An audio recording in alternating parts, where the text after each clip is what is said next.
à la spoliation de ces terres par le maire Amadou Abou Diallo. Aujourd'hui, déterminés plus que jamais, nous ne pouvons plus se voiler la face et rester indifférents.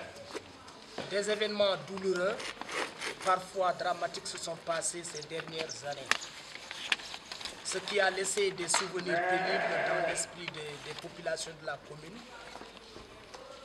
Depuis les dernières élections locales, l'histoire de la commune est ponctuée de haine et d'humiliation.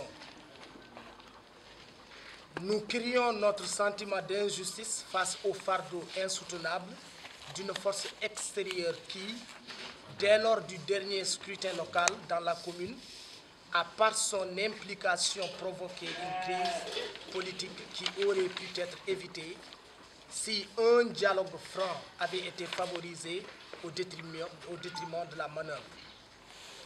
Certes, ces forces extérieures ont une responsabilité importante, mais la racine du mal se trouve bien dans notre sol, dans notre terreau politique puant et putrifié de convoitises, de corruption et de lâcheté.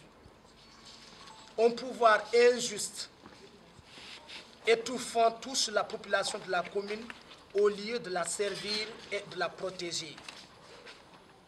Face à ce cortège funèbre d'horreur, de misère, de trahison, nous avons l'impératif devoir d'identifier les vrais problèmes si nous voulons trouver les bonnes solutions. Il faut traiter le mal en profondeur. On ne peut se contenter de nettoyer la plaie en surface, car l'infection ronge le tissu de la commune de Ogo. En effet, nous avons constaté que Amadou Abou Diallo, homme d'affaires et agent immobilier, est en train de confondre les attributions d'un maire municipal à celles d'un agent immobilier.